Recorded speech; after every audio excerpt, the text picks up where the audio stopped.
Assalamualaikum warahmatullahi wabarakatuh. Saya Andin Daudianti dari kelas 12C nomor absen 4 ingin menampilkan video tentang perjuangan tokoh Muhammad Yamin dalam kemerdekaan Indonesia. Muhammad Yamin lahir pada 23 Agustus 1903 di Sawah Lunto, Sumatera Barat. Lingkungan keluarga yang mendukung pendidikan memberikan pengaruh besar pada perkembangan intelektual Muhammad Yamin sejak dini. Beliau aktif dalam organisasi pemuda dan gerakan nasionalis yang mengasah kemampuan kepemimpinan dan memperkuat semangat perjuangannya untuk kemerdekaan Indonesia. Muhammad Yamin adalah sastrawan, sejarawan, budayawan, politikus, dan ahli hukum yang telah dihormati sebagai pahlawan nasional Indonesia. Ia merupakan salah satu perintis puisi modern Indonesia dan pelopor Sumpah Pemuda sekaligus pencipta imaji keindonesiaan yang memengaruhi sejarah persatuan Indonesia. Ia meninggal di Jakarta pada 17 Oktober 1962 di usia 59 tahun. Ia dimakamkan di Desa Talawi, Kabupaten Sawah Lunto, Sumatera Barat. Muhammad Yamin kemudian dianugerahi gelar pahlawan nasional pada 1973. Penghargaan khusus yang diberikan adalah gelar pahlawan nasional dan bintang Mahaputra Republik Indonesia. Awal karir Muhammad Yamin dimulai dari dunia sastra dan pergerakan pemuda. Sebagai seorang penulis dan penyair, karya-karyanya mulai dikenal luas pada 1920-an. Salah satu karya puisinya yang terkenal adalah Tanah Air yang terbit pada tahun 1922.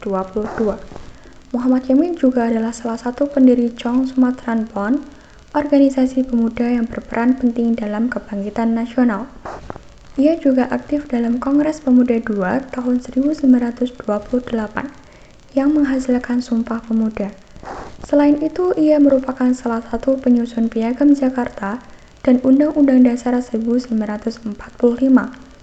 Dalam karir politiknya, Muhammad Yamin pernah menjabat sebagai anggota BPUPKI, Badan Penyelidik Usaha Persiapan Kemerdekaan Indonesia, dan PPKI, Panitia Persiapan Kemerdekaan Indonesia. Di akhir perjalanan hidupnya, Muhammad Yamin mampu menunjukkan kemampuan kepemimpinan yang kuat dan inspiratif, mampu menggerakkan dan memotivasi para pejuang untuk terus berjuang. Muhammad Yamin memegang teguh nilai-nilai dan prinsip perjuangan, tidak goyah meskipun menghadapi tekanan dan penderitaan. Kesetiaannya pada tujuan kemerdekaan menjadi contoh bagi generasi selanjutnya. Selain itu, Muhammad Yamin juga aktif menulis berbagai artikel dan buku yang membahas sejarah dan budaya Indonesia, serta memperjuangkan kemerdekaan Indonesia melalui tulisan-tulisannya. Aktivitasnya ini menempatkan Muhammad Yamin sebagai salah satu tokoh intelektual terkemuka pada masa pergerakan kemerdekaan.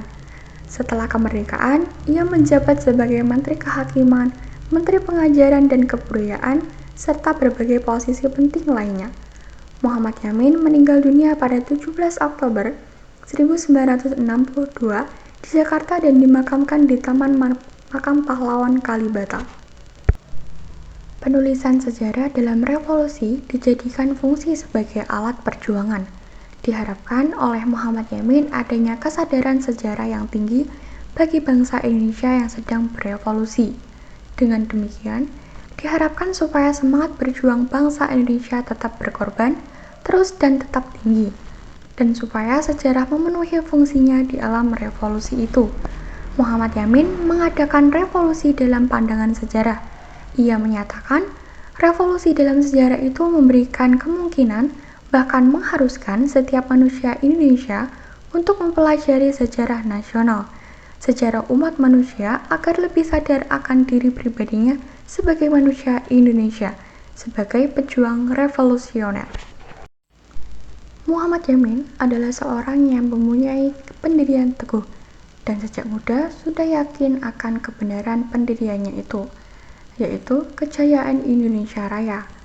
Muhammad Yamin menunjukkan bahwa beliau rela berkorban dan bersedia menanggung akibat dari cita-cita perjuangannya. yang bertugas untuk memuliakan serta mempersatukan dan memerdekakan bangsa Indonesia. Dari awal sampai akhir, sikap dan sepak terjang Muhammad Yamin menunjukkan garis lurus yang konsekuen dari cita-cita perjuangannya, yakni untuk kemajuan, kemuliaan, persatuan, serta kemerdekaan nusa dan bangsa. Sekian dari saya. Wassalamualaikum warahmatullahi wabarakatuh.